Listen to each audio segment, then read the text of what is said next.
Atemberaubende Naturschauspiele, bizarre Felsformationen und die schnellsten Greifvögel der Welt, die Wanderfalken. Sie alle stehen für eine Landschaft, die in Europa einmalig ist. Das sächsisch-böhmische Kreidesandsteingebiet, der Grand Canyon Deutschlands. Die Sächsische Schweiz, der deutsche Teil des an der Grenze zu Tschechien liegenden Elbsandsteingebirges, ist eine der faszinierendsten Landschaften im Freistaat Sachsen. Beidseits der Elbe, zwischen der Landesgrenze bis nach Pirna, unmittelbar vor den Toren Dresdens. Etwa 600 Meter mächtige, fast aus reinem Quarzsandstein bestehende Felsmassive prägen das Gesicht der wilden und großartigen Landschaft. Zwischen ihnen erstrecken sich tiefe Schluchten und dunkle Bachtäler mit wertvollen Lebensräumen für zahlreiche bedrohte Tier- und Pflanzenarten. In den Baumkronen alter Buchen und an einsamen Felswänden beziehen Schwarzstörche ihre Horste.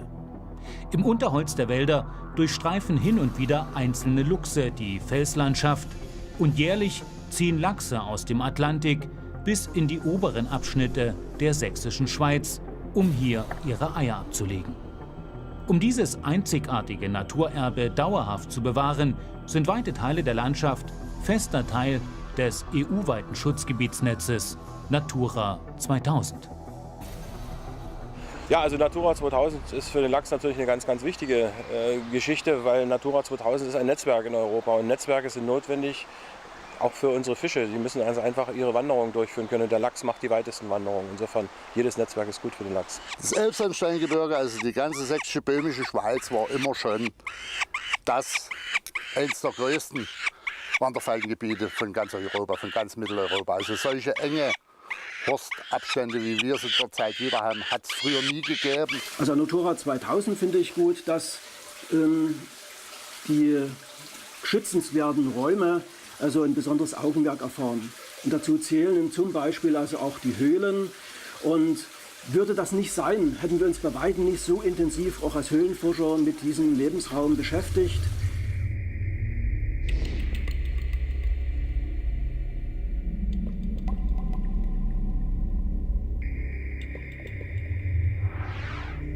Die sächsisch-böhmische Schweiz ist unter allen Mittelgebirgen Europas einzigartig. Als ein eher kleinflächiges Felsengebirge bildet es eine von Wind und Wetter modellierte Erosionslandschaft. Die größten Höhen auf deutscher Seite werden mit etwa 600 Meter über dem Meeresspiegel im Winterberg- und Schirnsteingebiet erreicht. Der ständige Wechsel von Schluchten, Ebenheiten mit aufsitzenden Tafelbergen und Felsrevieren auf engstem Raum ist in Europa einmalig. Infolge dieser schwer zugänglichen Felsenwildnis sind in weiten Teilen des Gebietes wertvolle Lebensraumtypen von gemeinschaftlicher europäischer Bedeutung erhalten geblieben. In diesen wertvollen Biotopen und Biotopkomplexen lebt eine Vielzahl seltener und gefährdeter Tier- und Pflanzenarten. Dazu gehören auch unscheinbare Raritäten, wie der prächtige Dünnfarn. Ein botanischer Eremit, der in Sachsen weit ab von seinem atlantischen Verbreitungsgebiet nur in tiefen Spalten von Sandsteinfelsen zu finden ist. Die Art galt in Deutschland bereits als ausgestorben und wurde erst in den 90er Jahren des 20. Jahrhunderts wiederentdeckt. Der Farn wächst in Deutschland aber nicht in der prächtigen Form mit schönen Farnwedeln, sondern als leicht zu übersehendes, unscheinbares fädiges Gewebe, sogenannte Gametophyten.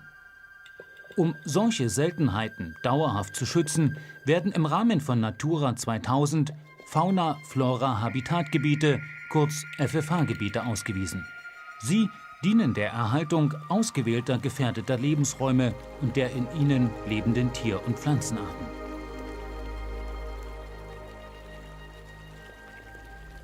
Das größte FFH-Gebiet im Elbsandsteingebirge überschneidet sich mit dem Nationalpark Sächsische Schweiz. 10 gefährdete Tier- und Pflanzenarten des Anhanges 2 der FFH-Richtlinie und 17 Lebensraumtypen von gemeinschaftlicher europäischer Bedeutung lassen sich hier finden. Dazu zählen auch die Hainsimsen-Buchenwälder und die Waldmeister-Buchenwälder. In ihrer Ausprägung gehören sie zu den wertvollsten Ökosystemen im Nationalpark. Viele seltene Tier- und Pflanzenarten, so wie die quirlblättrige Zahnwurz, sind hier zu finden. Diese häufig nur sehr kleinflächig vorhandenen Buchenwälder finden sich insbesondere an den Hängen der Basaltberge, so wie dem Großen Winterberg. Als Ergebnis eines tertiären Vulkanismus stellen diese Basaltdurchbrüche heute ein ganz eigenständiges geologisches Element im Elbsandsteingebirge dar und zeigen einen weiteren untrennbaren Charakter der sächsischen Schweiz: steile, naturnahe Hangmischwälder und Buchenmischwälder.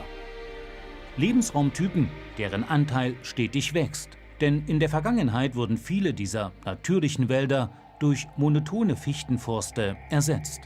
Heute ist das unser Auftrag. Wir haben also in dem Nationalpark, der ja seit 1990 existiert und ein Entwicklungsnationalpark ist, den Auftrag, in einer Übergangszeit noch Waldpflegemaßnahmen durchzuführen, mit dem Ziel, den Natürlichkeitsgrad der Wälder zu erhöhen, die Fichte, die Monokultur zurückzudrängen, mehr Mischwälder zu erzeugen, die Tanne auch wieder einzubringen, um dann den größeren Teil des Nationalparks, größeren Teil der Fläche sich selbst zu überlassen. Während im Nationalpark die Natur in weiten Bereichen sich selbst überlassen bleibt, gehört eine Waldbewirtschaftung in benachbarten FFH-Gebieten zum Alltag dazu, sofern sie naturnah erfolgt und die Erhaltungsziele von Natura 2000 berücksichtigt. Dazu gehört beispielsweise auch das FFH-Gebiet Tafelberge und Felsreviere der linkselbischen sächsischen Schweiz. Neben Silikatfelsen und Buchenwäldern kommt hier auch der Lebensraumtyp der trockenen Heiden vor.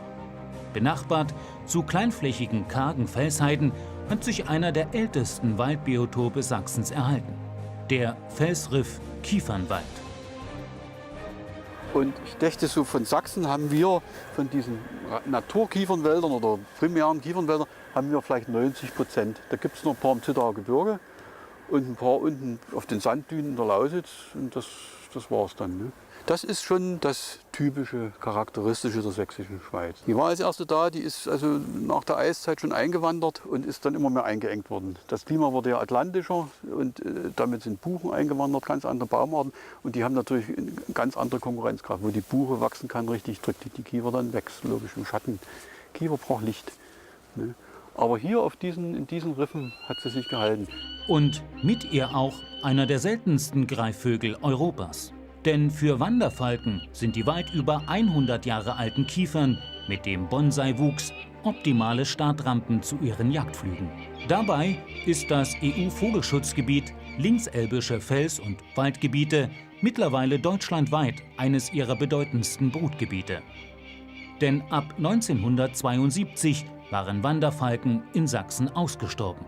Dank eines Wiederansiedlungsprojektes existieren heute wieder stabile Vorkommen in der ganzen sächsischen Schweiz.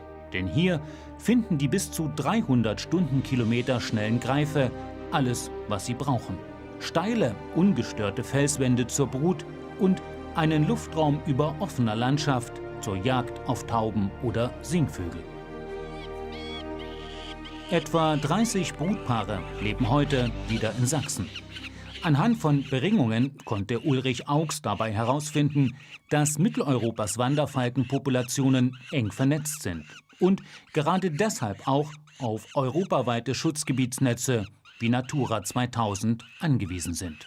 Wir hatten hier aus Hamburg, aus Mecklenburg, aus Sachsen-Anhalt, aus Baden-Württemberg schon durch Beringungen nachgewiesen, eben, dass sie von dort her kamen. Und unsere fliegen auch überall, ich sag mal, wie in die ganze Welt. Die weitesten Brutvögel sind im Altvordergebirge, das ist kurz vor der slowakischen Grenze. Aber auch in Berlin und auch in Prag haben schon Falken aus der sächsischen Schweiz gebrütet. Das Wichtigste zum Schutz der Wanderfalken sind ruhige, ungestörte Brutplätze. Doch in einer touristisch hochattraktiven Region wie der sächsischen Schweiz ist das jedoch nicht immer einfach umzusetzen. Etwa 2 Millionen Besucher strömen jährlich in die malerische Felsenwelt des Nationalparkes. Insbesondere auch viele Bergsteiger. Damit die einzigartige Tier- und Pflanzenwelt und damit der Reiz der Landschaft auch für kommende Generationen erhalten bleibt, engagieren sich nicht nur Naturschützer für den Schutz dieses sächsischen Naturerbes. Ob bei der Bergung der Jungvögel zur Beringung oder bei der Sperrung der Bergpfade zur Brutzeit wirken auch Bergsteiger und weitere Naturbegeisterte am Naturschutz mit. Doch nicht nur die Tier- und Pflanzenwelt der Felslandschaft sind ein einzigartiges und schützenswertes europäisches Naturerbe. Durch die starke Zerklüftung von Tafelbergen, Steilhängen und tiefen Tälern sind weite Teile der sächsischen Schweiz durch ein besonderes Mikroklima geprägt.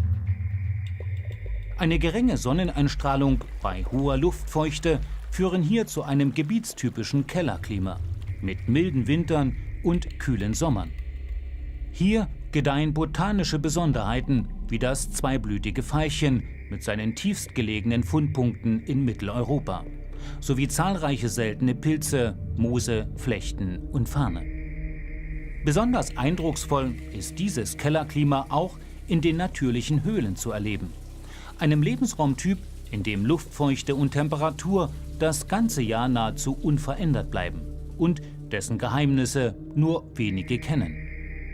Sächsische Höhlenforscher dokumentieren und überwachen im Rahmen des Natura 2000 Biomonitoring auch diese tagferne, dunkle Lebenswelt unter den Sandsteinfelsen, so wie hier in der Altendorfer Dorfbachklammhöhle.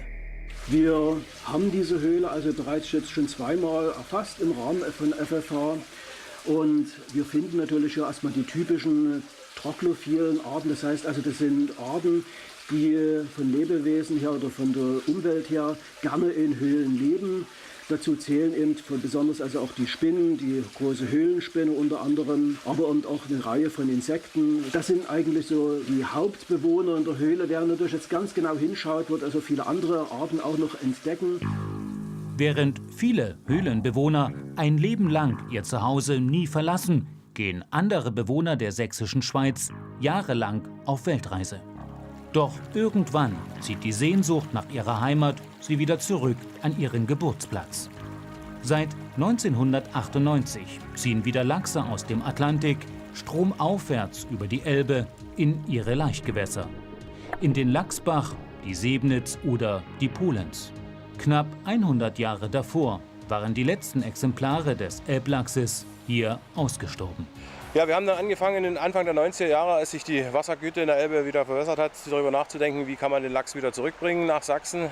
So als eine Art Flaggschiff für die Elbfischerei, als eine Art Flaggschiff für die Fischerei oder für die Fische in der Elbe insgesamt, für das Wiederaufleben des Fischbestandes. Und 1994 haben wir tatsächlich dann, nachdem wir 1993 das Programm geschrieben hatten, 1994 begonnen, die ersten Lachseier zu kaufen. Zuerst in Irland, dann in Schweden. Und ja, im Herbst 1994 sind die ersten Eier aufgelegt worden, 1995 sind die ersten Brütlinge ausgesetzt worden. Und tatsächlich, 3 Jahre später waren die ersten Rückkehrer da. Und zwar in einer Zahl, das hat uns sehr überrascht, anders als im Rhein, wo man sich gefreut hat, dass einer zurückkam. Bei uns kamen im ersten Jahr gleich 27 zurück. Ein Hotspot ihrer Laichplätze ist dabei das FFH-Gebiet Polenztal. Seit 1994 besetzt hier Fischmeister Gunter Ermisch die Polenz mit Lachsbrütlingen aus eigener Zucht. Auch heute noch, vor allem um die natürlichen Bestände zu stabilisieren.